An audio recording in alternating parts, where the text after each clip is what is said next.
What it is, it's your boy Dutch the Damon, and you now watching Damon Time with Dutch. On today's episode of Prison Stories Uncut, we over East Baltimore in that real ghetto with it, man. Now, this situation took place over 20 some odd years ago, right? As your boy over East Baltimore in that real ghetto. But before I hop off in the storytelling mode, I want to send big shout outs to the brother Trayvon Bass. This brother sent his hard-earned money and supported the channel. Appreciate you, brother Trayvon Bass. Next up on the list, we got the brother Isaac Nash. This brother loyal supporter, day one follow. Always make it his business to send his hard-earned money in and support the channel. Appreciate you, brother Isaac Nash. And last but not least, we got the brother Dave O.B.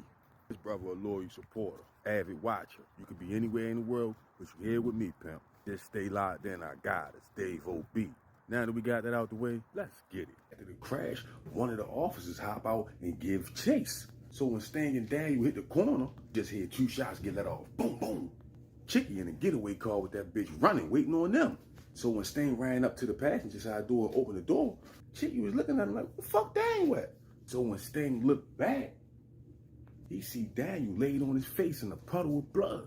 He get to yelling, Daniel!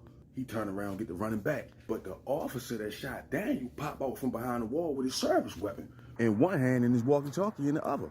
He calling for backup, standing over top of Daniel. So when he look up, he just sees Sting coming at him full speed with his gun pointed straight at him. But when Sting pulled the trigger, he forgot his gun was empty. Now at this point, Chicky done climbed up out the passenger seat.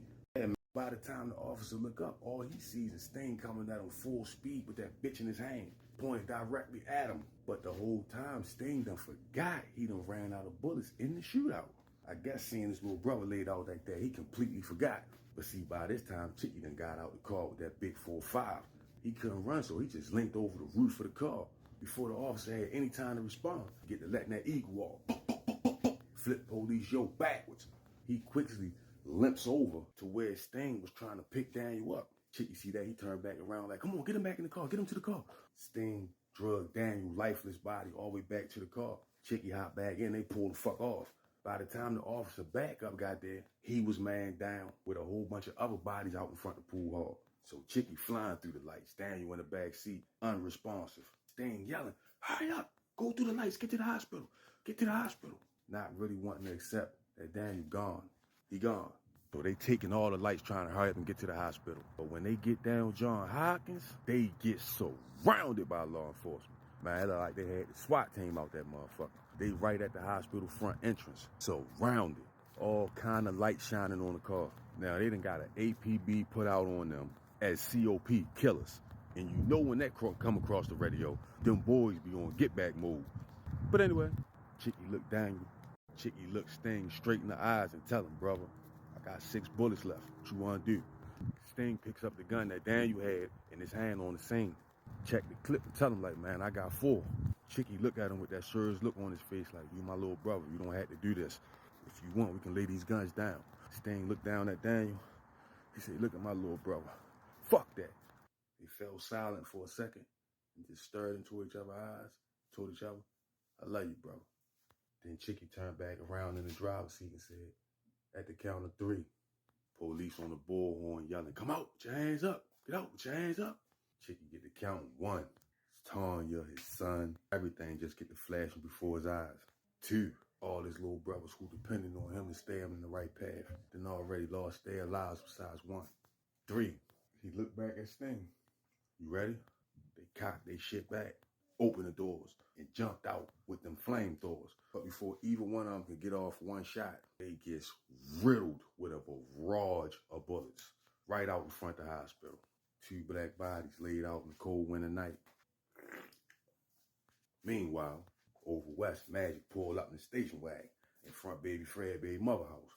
The whole ride over there, he was in tears, just drove in silence.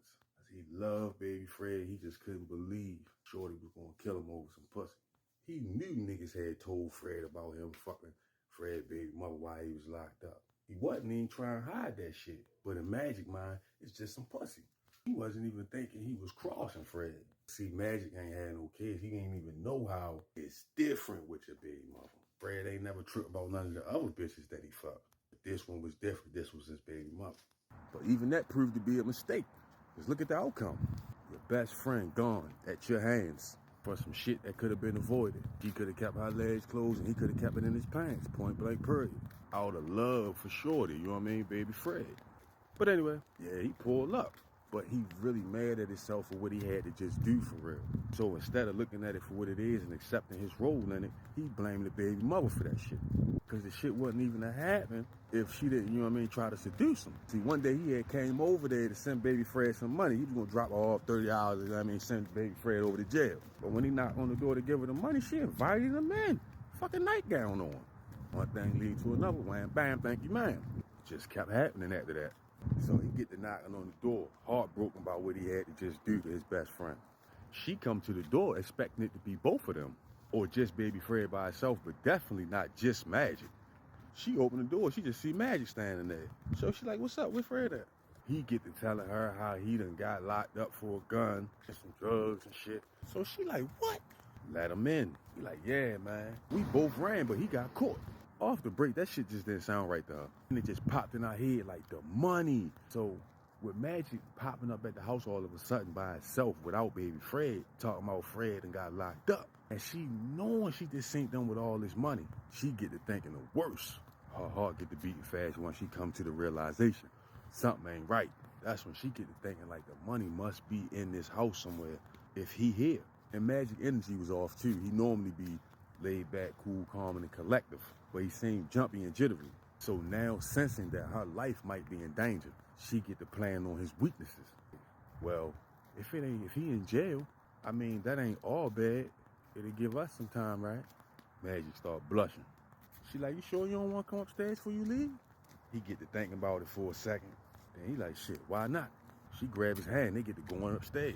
Whole time, her mind racing. She already knowing something that happened to baby Fred. This shit just wasn't right. So she just in her head like, think fast, think fast. She take him in the bedroom. Straight get to slipping her clothes off. Down to the bra and the G-string.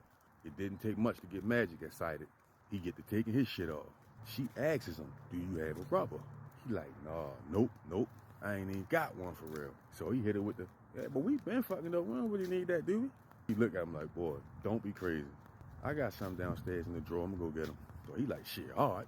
He taking his shit off. He jump in the bed, lay back and get ready.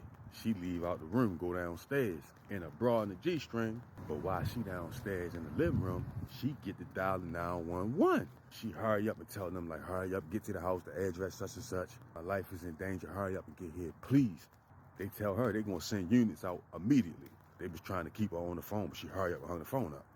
She took a deep breath, hurry up, went upstairs. But as soon as she got to the top of the steps, she had to run back down. She forgot the condoms. When she go back downstairs, she heard Magic yell downstairs, babe, come on, hurry up before I get soft. She grabbed the rubbers out the drawer, run back up the steps. As soon as she get in the room, he get to knocking her down from the back.